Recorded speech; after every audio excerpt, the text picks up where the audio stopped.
Hello friends, வணக்கம் and welcome to Tamil பங்கு சந்தை. நம்ம சேனல் ஆல்ரெடி அப்லோட் பண்ணியிருக்க டாக்ஸேஷன் வீடியோஸில் கேட்ட காமனான கொஷின்ஸை ஃபில்டர் பண்ணி அந்த கொஷின்ஸ்க்கான ஆன்சர்ஸை இந்த வீடியோவில் டிஸ்கஸ் பண்ணலாம். ஸோ கண்டிப்பாக கொஷின்ஸ் அண்ட் ஆன்சர்ஸ் எல்லாமே ஒர்த்தாக இருக்கும். ஃபுல்லாக பார்க்க ட்ரை பண்ணுங்க. ஓகே, ஃபர்தர் வீடியோக்குள்ளே போகிறதுக்கு முன்னாடி நீங்கள் நம்ம தமிழ் பங்கு சந்தை சேனலை சப்ஸ்கிரைப் பண்ண மறந்துருந்தீங்கன்னா கண்டிப்பாக சப்ஸ்கிரைப் பண்ணிக்கோங்க. அண்ட் அப்படியே பக்கத்தில் இருக்கிற பெல் நோட்டிஃபிகேஷனையும் கிளிக் பண்ணிக்கோங்க. அண்ட் நம்மளோட கண்டென்ட் உங்களுக்கு பிடிச்சிருந்ததுன்னா கண்டிப்பாக லைக் அண்ட் கமெண்ட் பண்ணுங்க. ஜஸ்ட் ஒரு செகண்ட் கூட ஆகாது. ஒரு லைக்கும் கமெண்ட்டும் பண்ணிட்டு இந்த வீடியோவை உங்க ஃப்ரெண்ட்ஸ் அண்ட் ஃபேமிலிஸ்க்கு ஷேர் பண்ணுங்க. அண்ட் நம்மளோட ஒர்க்கை நீங்க சப்போர்ட் பண்ணணும்னு நினைச்சீங்கன்னா நீங்களோ இல்லை உங்க ஃப்ரெண்ட்ஸோ புதுசா எந்த ஒரு அக்கௌண்ட் ஓப்பன் பண்றதா இருந்தாலும் நம்ம சேனலோட ரெஃபரல் லிங்க்ஸை யூஸ் பண்ணிக்கோங்க. அண்ட் மார்க்கெட்டோட ஃப்ரீ லைவ் அப்டேட்ஸுக்கு இந்த வீடியோட ஃபர்ஸ்ட் கமெண்ட்ல இருக்கிற டெலிகிராம் லிங்கை கிளிக் பண்ணி நம்ம டெலிகிராம் சேனலை ஜாயின் பண்ணிக்கோங்க.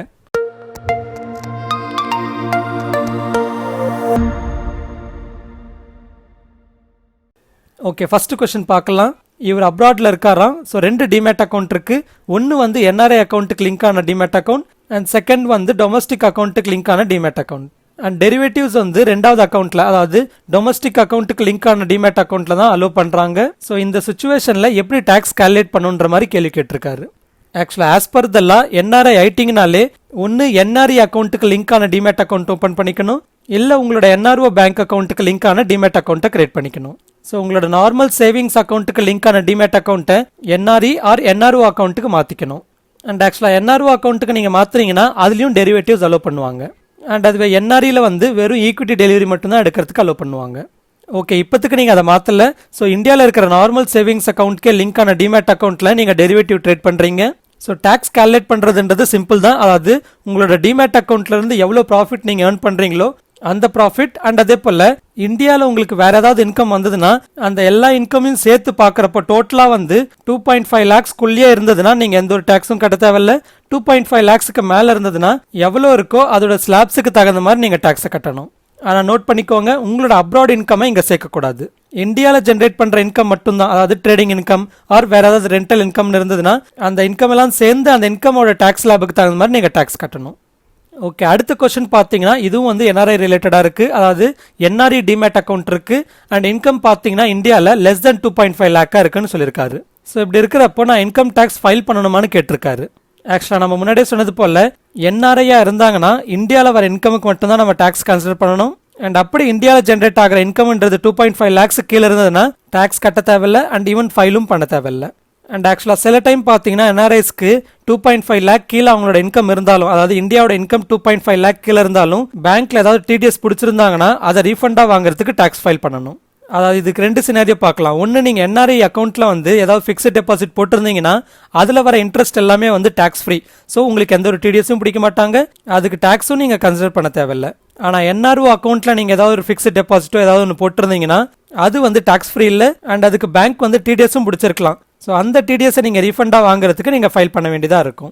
அதாவது என்ஆர்ஐயா இருக்கட்டும் இல்லை ரெசிடென்ட் இந்தியனாக இருக்கட்டும், டிடிஎஸ் ஏதாவது பிடிச்சிருந்து அதை ரீஃபண்டாக வாங்கணும்னா இன்கம் 2.5 lakhs கீழே இருந்தாலும் இன்கம் டேக்ஸ் ஃபைல் பண்ணாதான் அந்த ரீஃபண்டுன்றது நம்மளுக்கு வரும்.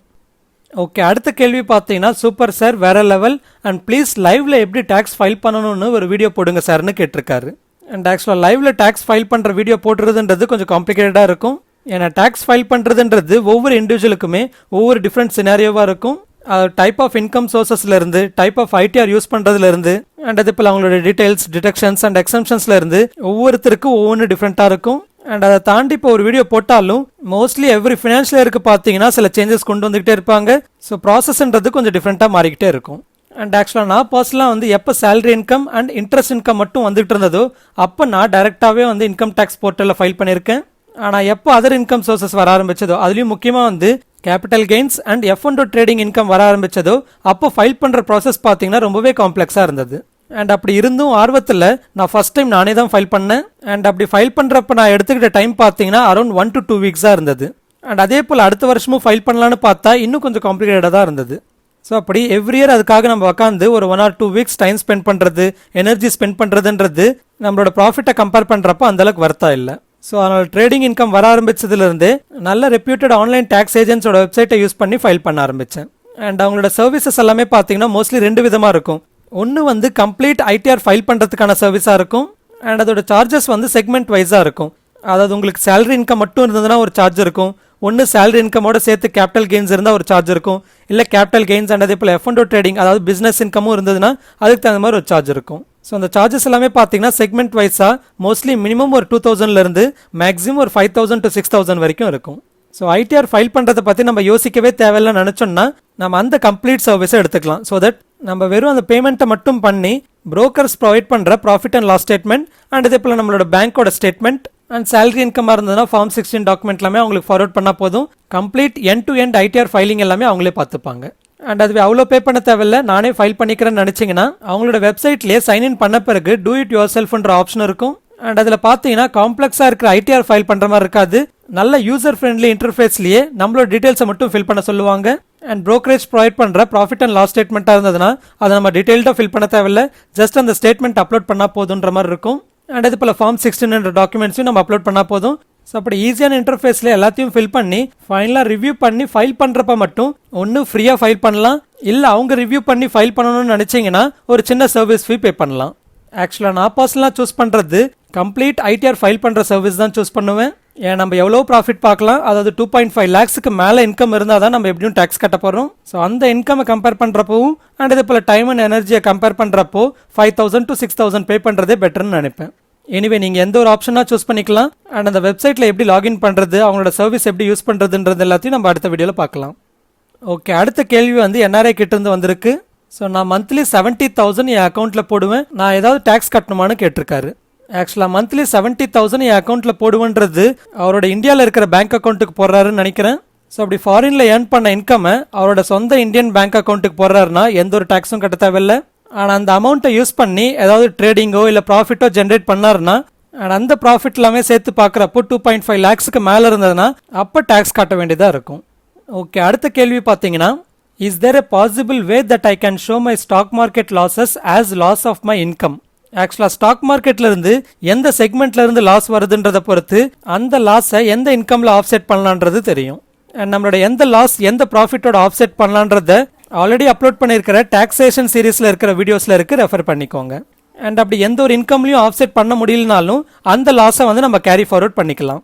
அண்ட் ஆக்சுவலாக உங்களோட ரெண்டாவது கொஸ்டின் அதுதான், ப்ரீவியஸ் இயரோட லாஸஸை அடுத்தடுத்த வருஷத்தோட ப்ராஃபிட்டில் ஆஃப்செட் பண்ணலாமான்னு கேட்டிருக்கீங்க. நீங்கள் எந்த வருஷத்தில் லாஸ் மேக் பண்ணியிருக்கீங்களோ அந்த வருஷத்தில் எந்த ஒரு ப்ராஃபிட்டோடவும் ஆஃப்செட் பண்ண முடியலன்னா அந்த ஃபினான்ஷியல் இயர்லேயே அந்த லாஸை வந்து நீங்கள் ஃபைல் பண்ணணும். அண்ட் அந்தந்த லாஸ் அந்த ஃபினான்ஷியல் இயர்லேயே ஃபைல் பண்ணால் மட்டும்தான் அந்த லாஸை நீங்கள் அடுத்தடுத்த வருஷத்துக்கு கேரி ஃபார்வர்ட் பண்ணி அடுத்தடுத்த வருஷத்தோட ப்ராஃபிட்டில் நீங்கள் ஆஃப்செட் பண்ணலாம். ஓகே, அடுத்த கொஸ்டின் பார்த்தீங்கன்னா, sir if I am not a withdrawal from my trading account computing with trading and investing with that money within my trading account then after 4 years I am getting what is my tax view long term or short term or speculation கேட்டிருக்காரு. 4 yearsக்கு அவரோட மணியை வந்து trading அக்கௌண்ட்லேருந்து வெளியே எடுக்காம trading and இன்வெஸ்ட்மெண்ட்லாம் பண்ணி அவரோட மணியை வந்து காம்பவுண்ட் பண்ணி 4 yearsக்கு அப்புறமா வெளியே எடுக்கிறப்போ என்ன மாதிரி டேக்ஸ் கட்டணுன்ற மாதிரி கேட்டிருக்காரு. ஆக்சுவலாக நிறைய பேருக்கு இந்த கேள்வி இருக்கு. நிறைய பேர் என்ன நினைக்கிறாங்கன்னா, ட்ரேடிங் அக்கௌண்ட்ல இருந்து மணி வித்ட்ரா பண்ணால் மட்டும்தான் அந்த மணியை வந்து நம்மளோட ப்ராஃபிட்டாக கன்சிடர் பண்ணி அதுக்கு நம்ம டேக்ஸ் கன்சிடர் பண்ணணும்னு நினைக்கிறாங்க. ஆனால் அது அப்படி இல்லை. உங்களோட அக்கௌண்ட்டில் எந்த ஒரு ப்ராஃபிட் புக் பண்ணாலும், அதாவது அந்த ஃபினான்ஷியல் இயரில் ஏதோ ஒரு ப்ராஃபிட் புக் பண்ணிங்கன்னா அந்த ப்ராஃபிட்டை நீங்கள் வந்து வித்ட்ரா பண்ணுறீங்களோ இல்லையோ அந்த புக் பண்ண ப்ராஃபிட்டை அந்த ஃபினான்ஷியல் இயரோட டாக்ஸபிள் இன்கமில் கன்சிடர் பண்ணணும். அது ஃபார் எக்ஸாம்பிள் நீங்கள் ஏதாவது இன்வெஸ்ட்மெண்ட் போட்டு அதில் ப்ராஃபிட் வந்து ஒரு 10,000 காமிச்சிக்கிட்டு இருக்குன்னா அந்த 10,000 உங்களோட டாக்ஸபிள் இன்கமாக கன்சிடர் பண்ண தேவையில்லை.